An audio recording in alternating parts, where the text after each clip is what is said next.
शिवानी और अरुण की शादी को 2 साल हो चुके थे। 2 साल उनके काफी मजे और खुशी के साथ निकल गए और जैसे जैसे समय बीतता गया, शिवानी अपनी जिम्मेदारियों के बोझ तले दबती चली गई। शिवानी की सास भी शिवानी से काफी खुश रहती थी। शिवानी बहू अपना घर और अपना घर संसार सब कुछ अच्छी तरह से संभालती है। बहुत समझदार है मेरी बहू तो। इतने कम समय में सारी जिम्मेदारियां लेने लगी।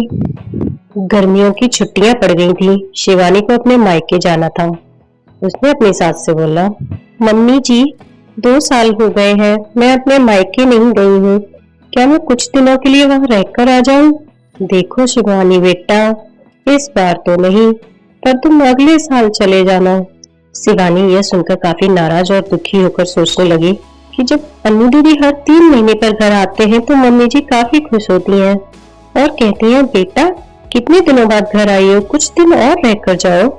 और मुझे 2 साल हो गए हैं, मेरे बारे में तो कोई कुछ सोचता ही नहीं है। मेरी खुशी किसी के लिए मायने ही नहीं रखती है क्या? दिन भर मैं सभी के लिए खाना ही बनाकर खिलाती रहूं, घर का सारा काम करती रहूं, क्या यही मेरी जिंदगी है? ये कहते हुए शिवानी अपने कमरे में जाकर रोने लगी और कहने लगी, शाम को अनु दीदी आने वाली है, देखना मम्मी जी कितना खुश होती हैं। खाने की अलग अलग फरमाइशें की लगी रहती है।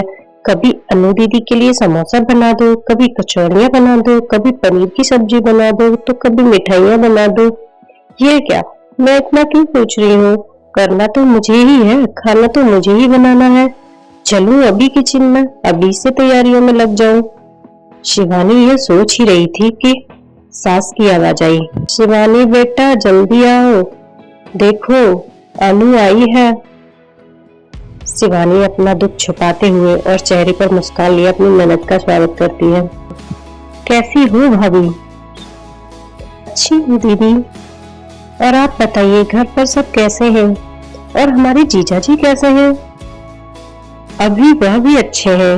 अच्छा दीदी आप बैठो, मैं नाश्ता बना कर लाती हूँ। नहीं भाभी कुछ मत बनाओ, मैं अभी घर से नाश्ता करके आई हूँ और केवल 2-3 घंटे ही रहूंगी, क्योंकि मेरी सास की तबीयत ठीक नहीं है और आपके जीजा जी उन्हें कानपुर दिखाने ले गए हैं। वो बोले कि तुम अकेली यहाँ क्या करोगी, एक काम करो तुम अपने मायके जाकर सबसे मिलकर आओ। सो मैं आ गई। अच्छा दीदी रुको, मैं खाना बना देती हूँ, आप खा भी लीजिएगा और जीजाजी और आपके सास के लिए खाना बांध कर दे दूंगी। अरे भाभी आप मेरे साथ बैठो, बातें करो, शाम तक मैं चली जाऊंगी, खाना तो बनता ही रहेगा। सास, शिवानी तुम अनु के साथ बैठो और बातें करो, मैं कुछ बना कर लाती हूँ। नहीं मम्मी जी मैं बनाती हूँ, आप दीदी से बातें कीजिए। कोई बात नहीं, आप खाना बनाओ, मैं आपसे बातें करती रहूंगी, थोड़ी मदद भी हो जाएगी, यह ठीक रहेगा। क्यों माँ? यह भी सही है। शिवानी और अनु किचन में जाते हैं। काफी देर तक हंसी मजाक करते करते खाना भी तैयार हो जाता है। अनु खाना खाने के बाद शाम को अपने घर चली जाती है। शिवानी रसोई को समेट कर रात को अपने कमरे में गई। शिवानी तुम काफी थकी हुई हो, आराम कर लो। मुझे आराम कहाँ है, तुम्हारी माँ तो बस यही चाहती है कि मैं अपने मायके न जाऊं। और अनु दीदी 1-2 घंटे के लिए आती है, लेकिन मिलकर तो जाती है, उसमें क्या, तुम भी चली जाओ शिवानी। और देखो अनु दीदी भी कहाँ आ पाती है, जब जीजाजी अपनी माँ को कानपुर डॉक्टर के पास दिखाने ले जाते हैं तभी मिलने आ पाती है। इसका मतलब मैं कभी नहीं जा सकती अपने मायके? ऐसा तो मैंने नहीं कहा शिवानी। अच्छा तुम शांत रहो, मैं कल माँ से बात करता हूँ, तुम अपने मायके चली जाना, ठीक है? तुम तो रहने दो। गुस्सा करते हुए शिवानी सो जाती है। सुबह उठकर शिवानी अपने काम में रोज की तरह लग जाती है। दोपहर में पड़ोस वाली रजनी आंटी शिवानी की सास से मिलने आती हैं और काफी देर तक बातें करती रहती हैं। तभी रजनी आंटी शिवानी की सास से पूछती है, अन्नू की माँ ये बताओ बहू और बेटी में क्या फर्क समझती हो? शिवानी इस सवाल के जवाब का इंतजार कर रही थी कि मम्मी जी इस पर क्या जवाब देंगी।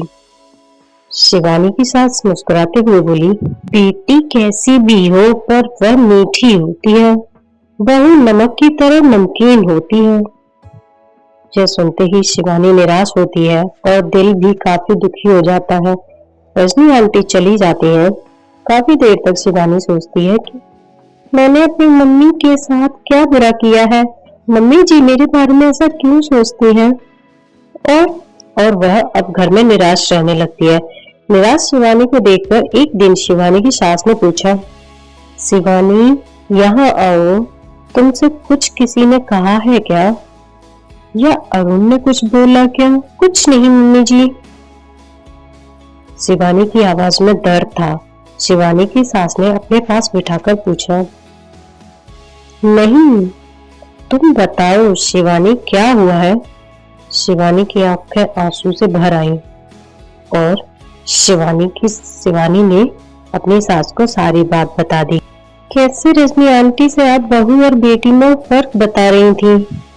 सास, यह सुनकर तुम नाराज हो गई हो, बस इतनी सी बात। अरे शिवानी, मैंने कहा बेटी मीठी होती है, वह चाहे कितनी भी गलती करे उसकी गलती नजर ही नहीं आती है, वो गुड़ की तरह मुंह में घुल जाती है।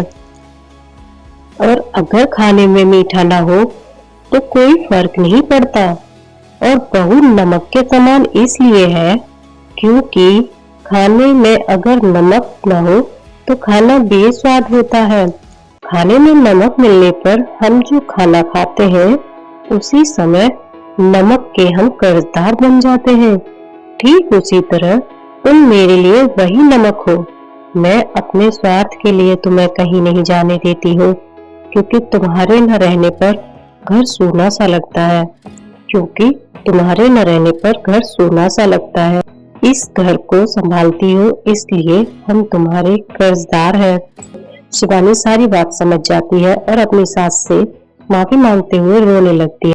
शाम को अरुण जब घर आता है तो अपनी माँ से कहता है, शिवानी अपने मायके जाना चाहती है एक दिन के लिए। नहीं नहीं, मुझे नहीं जाना, मैं चली गई तो खाने में कोई स्वाद नहीं रहेगा।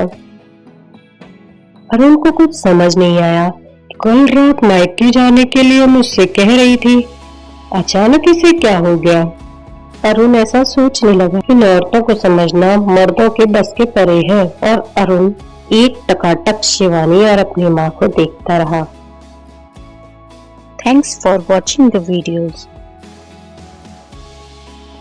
ऐसी और इंटरेस्टिंग वीडियो देखने के लिए हमारे चैनल को like, share, subscribe and bell icon को प्रेस कीजिए।